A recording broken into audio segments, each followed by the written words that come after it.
Bismillahirrahmanirrahim. Assalamualaikum warahmatullahi wabarakatuh. Waalaikumsalam warahmatullahi wabarakatuh. Sebelumnya, izinkan kami mempresentasikan hasil tugas dari mata kuliah penelitian operasional 2.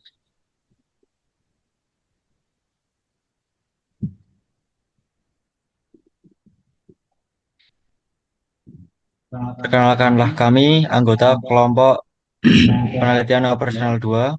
Yang pertama ada M. Raihan Falah J dengan NIM D6002300118. Yang kedua, Viranosi Urifa dengan NIM D6002300333. Dan terakhir, Ridwan Tata Kusnanto dengan NIM D6002300557. Pertama, dari kelompok kami akan menjelaskan konsep umum dari tugas yang telah kami kerjakan. Dalam dunia nyata, banyak produk yang memiliki umur simpan pendek, seperti makanan, bunga, atau batu-batan. Untuk produk ini, keputusan persediaan harus dibuat sekali saja untuk satu periode tertentu, karena produk tidak bisa disimpan untuk periode berikutnya. Model ini disebut stochastic single period model karena yang pertama, permintaan bersifat stokastik atau acak. Yang kedua, keputusan hanya dibuat sekali atau single period. Yang ketiga, produk bersifat perishable atau yang bisa disebut mudah rusak. Tujuan dari model ini adalah menentukan jumlah pemesanan fee yang memaksimalkan keuntungan atau meminimalkan kerugian yang diharapkan dengan mempertimbangkan probabilitas dari permintaan. Oke. Sebelumnya izin menjelaskan dari konsep umum yang telah kami jelaskan. Di sini ada buku yang menjelaskan stochastic single period model for perishable product. Pada materi yang telah diberikan, kita bisa melihat atau menjadikan uh, PDF ini menjadi acuan kita untuk mengerjakan tugas. Yang pertama, kita juga dijelaskan yaitu some type of perishable product. Lalu ada an example. An example ini menjelaskan dari apa yang telah diberikan. Dari contoh soal application Fignet, lalu pada an example ini sudah diberikan penjelasan terkait jawaban dari soal yang ada di sini. Lalu selanjutnya, pada an example ini kita juga dijelaskan mengenai langkah-langkah kita untuk mengerjakan tugas atau soal yang ada di sini. Seperti yang bisa dilihat pada layar, yaitu ini adalah rumus dari soal di atas.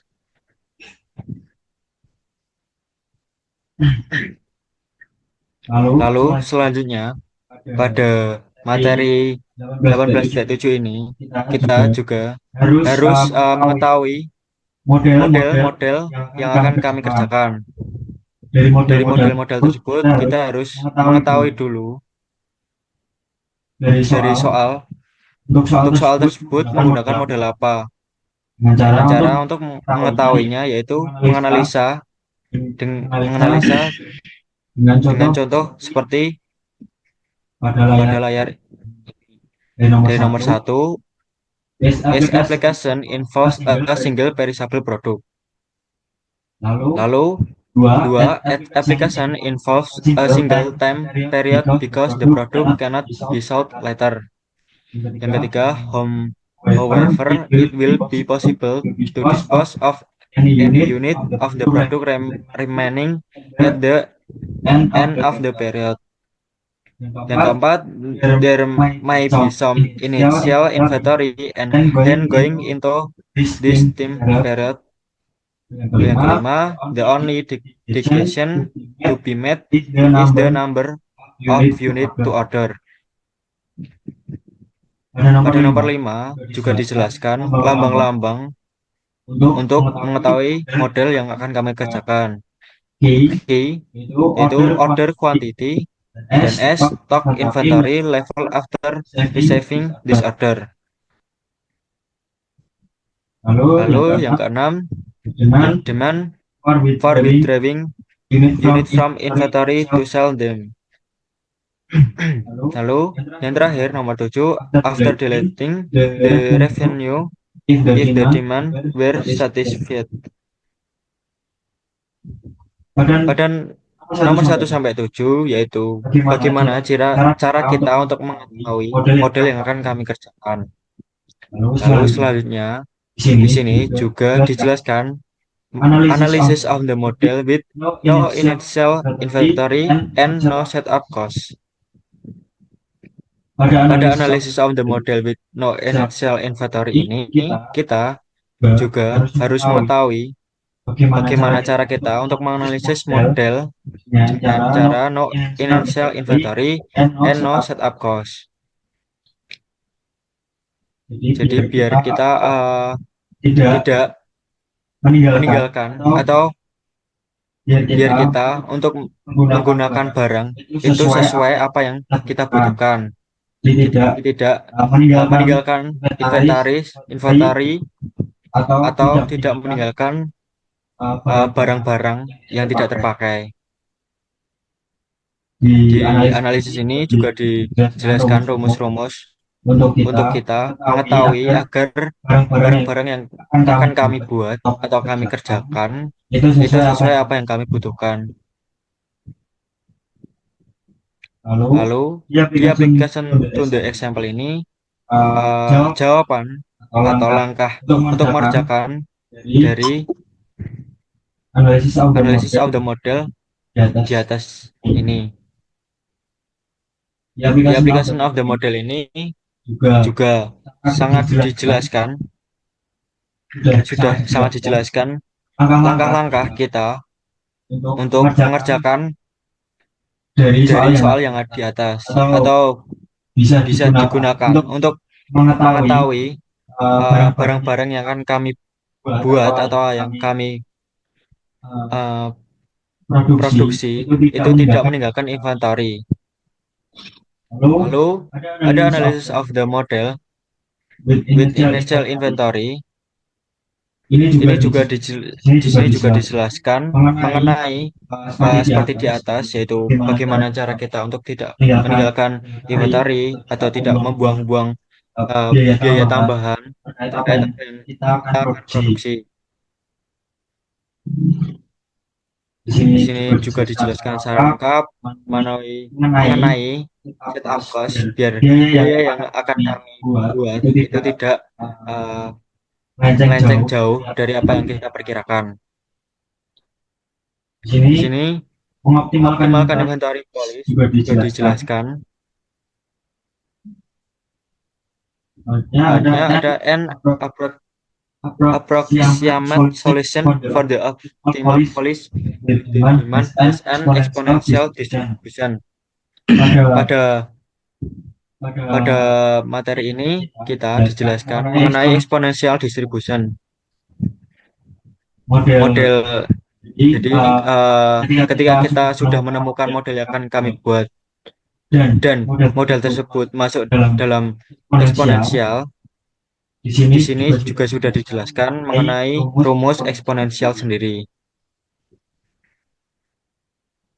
Mungkin cukup tambahan materi dari saya. Selanjutnya akan saya jelaskan mengenai format yang telah diberikan.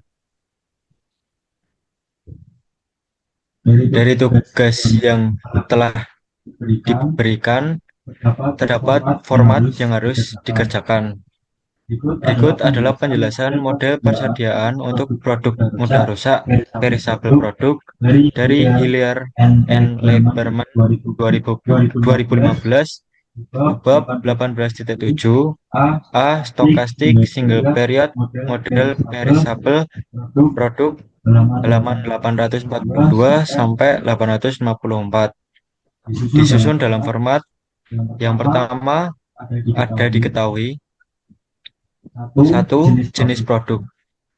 Produk bersifat perishable, yaitu hanya berlaku untuk satu periode, tidak bisa dijual kembali di periode berikutnya.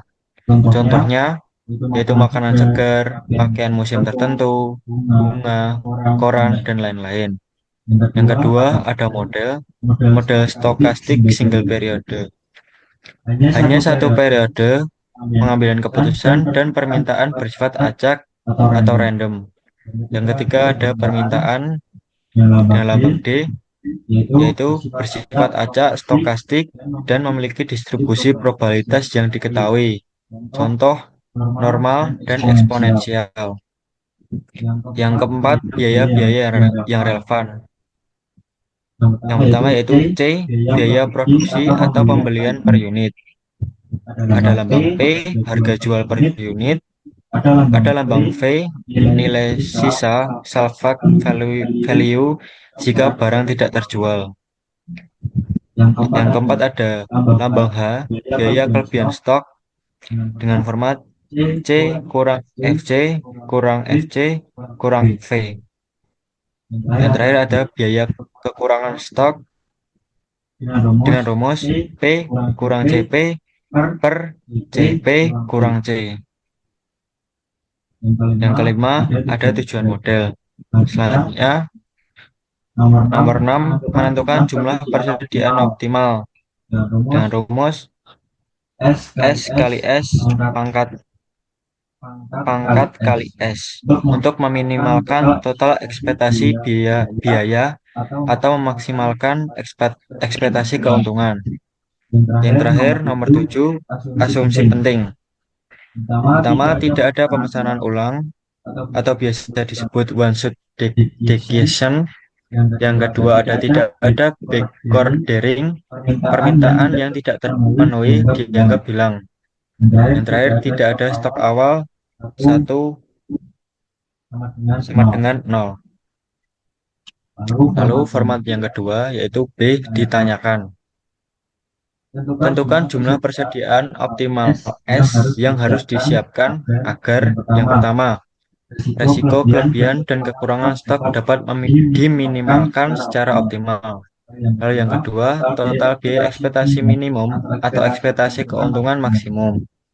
Secara matematis, cari S sehingga Fs pangkat sama dengan P kurang C per P kurang V, di mana Fs yaitu cumulative distribution function CDF dari permintaan D. Kedua, P, C, dan F yaitu parameter biaya seperti dijelaskan di atas. Selanjutnya akan dijelaskan oleh rekan saya. Baik, di sini saya akan menjelaskan mengenai format yang C, yaitu contoh soal dari buku sendiri yang 850. Yang pertama, kita identifikasi masalah terlebih dahulu, yaitu seorang distributor sepeda ingin memutuskan beberapa banyak sepeda yang harus disiapkan untuk musim Natal. Nah, diketahui permintaan mengikuti distribusi eksponensial dengan rata-rata 10.000 unit. Harga jual per unit yaitu $450. Biaya produksi per unit atau dengan logo C dengan simbol C yaitu $200. Nilai sisa per unit atau V $100. Lalu selanjutnya langkah penyelesaiannya yaitu hitung biaya kekurangan dan kelebihannya dengan simbol F S kuadrat sama dengan P kurangi C dibagi P kurangi B. Dengan kekurangan P kurangi C sama dengan 450 kurangi 200 sama dengan 250P dikurangi 400 dikurangi 200 dikurangi 250P dikurangi C, lalu dihasilkanlah menjadi 450 dikurangi 200 yang menghasilkan nilai 250. Lalu selanjutnya ada kelebihan, yaitu C kurangi V dengan C 200 dan V 100 sama dengan 100C kurangi V sama dengan 200 kurangi 100 sama dengan 100C kurangi V dengan dihasilkan 200 dikurangi 100 yang hasilnya adalah kelebihannya 100. Perlu diingat di sini 100 bertindak sebagai V dan 200 bertindak sebagai 100 C atau 100 kali C.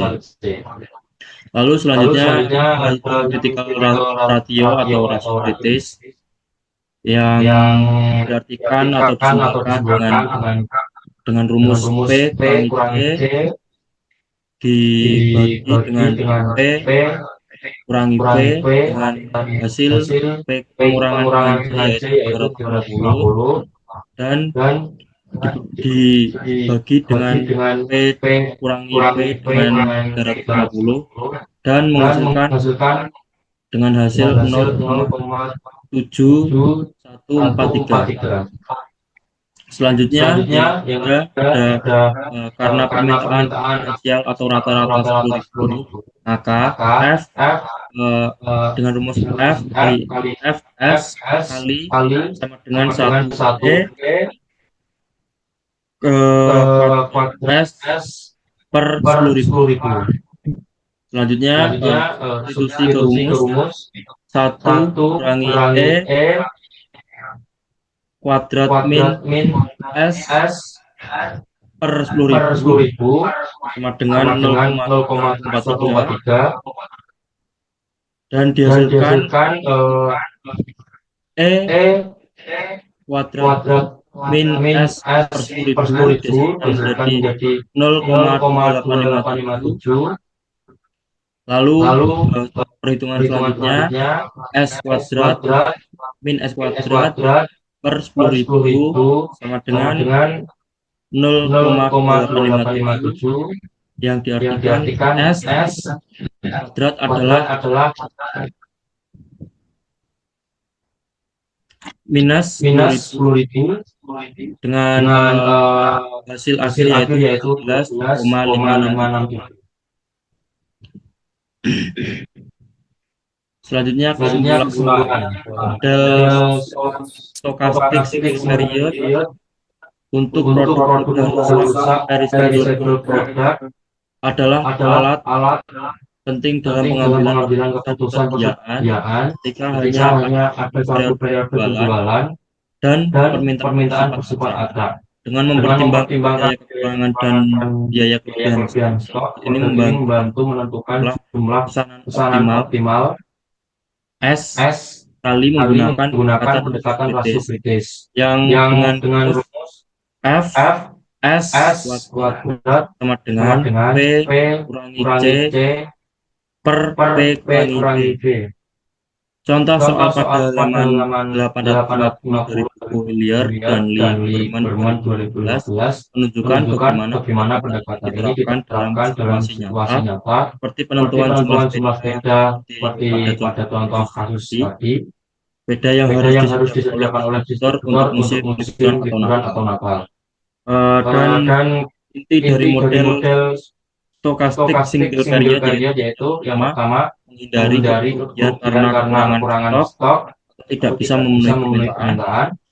Yang kedua, menghindari kerugian karena kelebihan stok atau produk tersisa tidak bisa dijual penuh. Yang ketiga, menyediakan alat analisis untuk membuat keputusan berbasis data probabilitas. Dengan demikian model ini sangat untuk perusahaan yang menangani produk musiman agar bisa mengoptimalkan keuntungan dan meminimalkan resiko bisnis. Lalu ada penutup model persediaan stokastik single period untuk perishable product merupakan salah satu pendekatan paling relevan dalam operasi bisnis modern yang berhadapan dengan ketidakpastian permintaan dan keterbatasan waktu penjualan. Dengan memanfaatkan prinsip rasio kritis, model ini memberikan panduan rasional dan kuantitatif dalam menentukan jumlah stok optimal. Melalui pemahaman model ini, kita tidak hanya belajar bagaimana menghitung angka optimal, tetapi juga memahami konsep dasar manajemen risiko dalam pengambilan keputusan persediaan. Contohnya seperti kasus distributor sepeda dalam buku Hindia, yang bermain memperkuat bagaimana teori ini digunakan secara praktis dalam dunia industri. Sekian dari kelompok kami, kurang lebihnya mohon maaf. Wassalamualaikum warahmatullahi wabarakatuh. Wah,